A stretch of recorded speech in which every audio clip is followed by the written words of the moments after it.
அர்த்தமுள்ள இந்து மதம். அத்தியாயம் 34. சகுனங்கள். இறைவனுடைய ஆதிக்கக்கோடு இல்லாத இடமே இல்லை என்பது இந்துக்களின் நம்பிக்கை. காலுக்கு அணியும் காலணியிலிருந்து தலைக்கு பிடிக்கும் குடை வரை ஒவ்வொன்றிலும் இறைவனுடைய ஆதிக்கம் இருக்கிறது. அன்றாட நிகழ்ச்சிகளெல்லாம் இறைவன் கலைத்துப் போடும் சீட்டு விளையாட்டுகள். அந்த விளையாட்டில் சிலர் ஜெயிக்கிறார்கள், சிலர் தோற்றுப் போகிறார்கள். சீட்டு நன்றாக விழுந்து விட்டவர்கள் இரண்டாவது ரவுண்டிலேயே விரித்து விடுகிறார்கள். அவர்களை நல்ல ராசிக்காரர்கள் என்பார்கள் இந்துக்கள். இந்த நேரத்தில் இந்த மரத்திலிருந்து இத்தனை இலைகள் உதிர வேண்டும் என்பதும் இறைவனுடைய ஆணையே. யாரும் விதைக்காமலேயே காடு மேடுகளில் செடிகள் வளர்கின்றன. விதைத்தும் நட்டும் தோட்டங்களில் வளர்கின்றன. ஆகவே நமது செயல்களுக்கு அப்பாற்பட்டும் ஓர் இயக்கம் நடக்கிறது. நம்முடைய செயலில் இறைவனுடைய இயக்கம் தொடங்குகிறது. கண்ணாடி என்பது இறைவன் படைத்தது அல்ல. ஆனால் கண்ணாடிக்கு தேவையான மூலப்பொருள் இறைவனால் உண்டாக்கப்பட்டது. மின்சாரமாயினும் விமானம் போன்ற வாகனங்கள் ஆயினும் அவை அனைத்துமே இறைவனால் உண்டாக்கப்பட்டவையல்ல. ஆனால் அவற்றுக்கு பயன்படும் மூலம் இறைவனிடமிருந்தே வருகிறது. ஒரு ஆக்கத்தை காண்கிற கண்கள் மூலத்தை காணும்போது அது இறைவன் கொடுத்தது என்பதை உணர்கின்றன. ஆகவே எந்த ஜடப்பொருள்களோ ஸ்தூலமோ இயங்கும் இயக்கங்கள் அனைத்துக்குமே இறைவனே காரணம். இறைவனுடைய சிருஷ்டியில் காரணமே இல்லாத காரியம் எதுவுமில்லை. ஒருவரோடொருவர் சண்டை போடும்போது காரணமே இல்லாமல் சண்டைக்கு வருகிறாயா என்று சொல்வதுண்டு. காரணம் இல்லாமல் சண்டை எப்படி வரும்?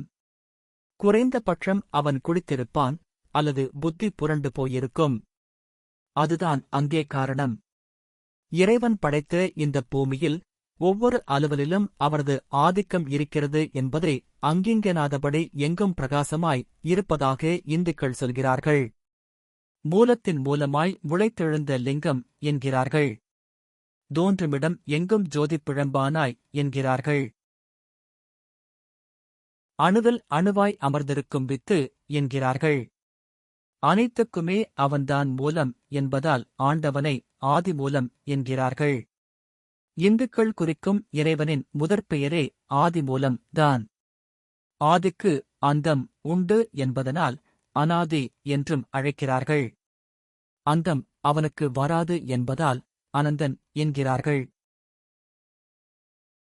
அனந்தராமன், அனந்தகிருஷ்ணன், அனந்தநாராயணன் என்ற பெயர்களை கவனியுங்கள். ஆகவே மூலம் அவனே, இயக்கம் அவனே, முடிவில்லாமல் இயங்குவதும் அவனே.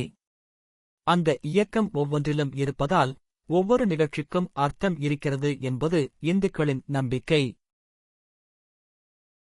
இருதய சுத்தியோடு இருப்பவள் இருக்க வேண்டியவள் பெண். அவளுக்கு இடக்கண்ணும் இடத்தோளும் துடித்தால் அது நல்ல சகுனம். அந்த இடக்கண்ணின் மேல் இமை துடித்தால் கணவனிடம் இருந்து நல்ல செய்தி, கீழ் இமை துடித்தால் தாய் வீட்டிலிருந்து நல்ல செய்தி. வல்லமை காட்டவும், வாணிபம் செய்யவும், வரவு வைக்கவும் வலக்கையை பயன்படுத்தும் ஆடவனுக்கு வலக்கண் துடிப்பது நல்ல சகுனம். வலக்கண்ணின் மேல் இமை புகழ், கீழ் இமை பொருள். பிராமணர்கள் இறைவனிடம் இருந்து செய்தி கொண்டு வருகிறவர்கள் என்று எல்லா ஜாதி இந்துக்களும் நம்பினார்கள். புறப்படும்போது ஒரு பிராமணன் எதிரே வந்தால் அவன் துன்பச் செய்தி கொண்டு வருகிறான் என்று கருதினார்கள். ஒன்றுக்கு மேற்பட்டவர்கள் வந்தால் நல்ல செய்தி கொண்டு வருகிறார்கள் என்று கருதினார்கள். இந்த நம்பிக்கை பலருக்கு பலித்திருக்கிறது. சவரம் செய்யும் பரியாரி எதிரே வருவது கெட்ட சகுனம் என்கிறார்கள். காரணம், மொட்டையடிப்பது அந்த தொழிலாளியின் தொழிலில் ஒரு வகையாக இருப்பதால் கஷ்டமோ நஷ்டமோ வருகிறது என்கிறார்கள்.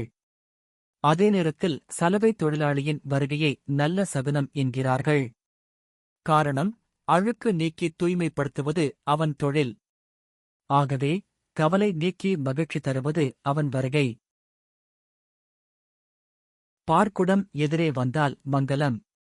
எண்ணெய் குடம் எதிரே வந்தால் அமங்கலம்.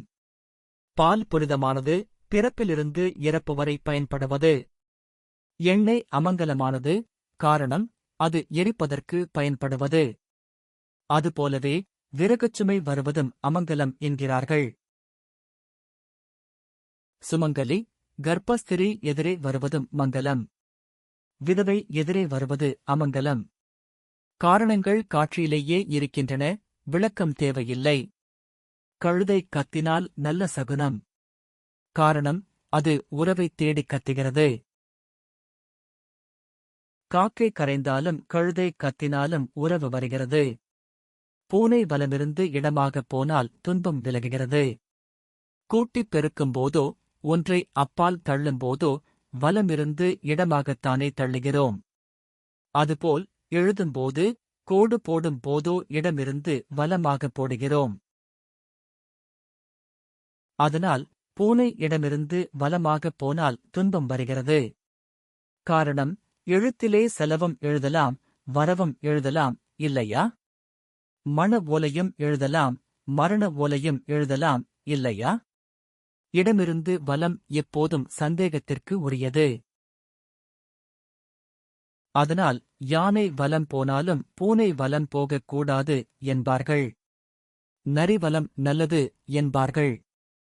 சிலர் நரி எந்தப் பக்கம் போனாலும் நல்லது என்பார்கள். காரணம் அது மேலே விழுந்து கடித்து தொலைக்காமல் எந்தப் பக்கமாவது போகிறதே, அதற்காக இருக்கலாம். குரைக்கின்ற நாய் ஓலமிடத் தொடங்கினால் அந்த ஒலியே அவலமாக மரண ஓலமாகப் படுகிறது. அதை ஏதோ ஒரு மரணம் பற்றிய முன்னறிவிப்பு என்று நம்பினார்கள்.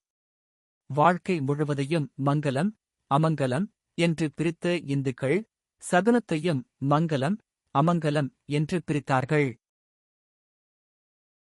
நடக்கும்போது கால் தடுக்குவதை இந்துக்கள் கேட்ட சகுனமாக கருதுகிறார்கள். எனக்கு இதில் நல்ல அனுபவம் உண்டு. 1953ஆம் ஆண்டு ஜூலை மாதம் டால்மியாபுரம் போராட்டம் நடந்தது. அதன் 3வது கோஷ்டிக்கு நான் தலைவன். முதல் 2 கோஷ்டிகளையும் போலீசார் கைது செய்துவிட்டார்கள். 3வது கோஷ்டியை நான் தலைமை தாங்கி நடத்திச் சென்றேன். நடந்து போகும்போது எனது வலது கால் பெருவிரலை ஒரு கல் தடுக்கிவிட்டது. அப்பொழுதே நினைத்தேன், ஏதோ நடக்கப் போகிறதென்று. தடியடி, துப்பாக்கிப் பிரயோகம், பின் கலவர வழக்கு, 18 மாத தண்டனை என்று நான் பட்டபாடு என் வலக்காலுக்குத்தான் தெரியும். காரைக்குடி நகரசபை தலைவராக இருந்தவர் திரு. மெய்யப்ப செட்டியார். அவர் ஒருமுறை சென்னைக்கு குடும்பத்தோடு வந்தார். ஒருநாள் இரவு ஊருக்கு திரும்ப விரும்பினார். அவருடைய டிரைவர், ராத்திரியில் வேண்டாமே, காலையில் போவோம் என்றார். முடியாது, இப்போதே புறப்படுவோம் என்றார் அவர். அவருடைய பியட் காரில் மேல் கேரியரில் அவரது பெட்டி, படுக்கை அனைத்தையும் வைத்துக் கட்டினான் டிரைவர். கட்டிக் கொண்டிருக்கும்போதே படுக்கை கீழே விழுந்தது. படுக்கை கீழே விழுகிறது என்று கூட ஒருவர் சொன்னார். பரவாயில்லை, இந்த டிரைவர் வேண்டுமென்றே செய்கிறான் என்று சொன்ன மெய்யப்பன் தாமே அதை எடுத்துக் கட்டி தம் தாயாரையும் மனைவியையும் காரில் ஏற்றிக்கொண்டு புறப்பட்டார். திருச்சி செல்லும் வழியில் பெரம்பலூருக்கு சிறிது தூரத்தில் தோல் ஏற்றப்பட்டு நின்று கொண்டிருந்த ஒரு லாரியின் மீது அந்தக் கார் மோதி அந்த இடத்திலேயே மெய்யப்ப செட்டியார் மரணமடைந்தார். அவரது குடும்பத்தினர் பலத்த காயங்களோடு ஆஸ்பத்திரியில் சேர்க்கப்பட்டனர். அந்த நிகழ்ச்சியில் எனக்கு ஏற்பட்ட அதிர்ச்சி ஒரே ஒரு விஷயத்தைப் பற்றியது.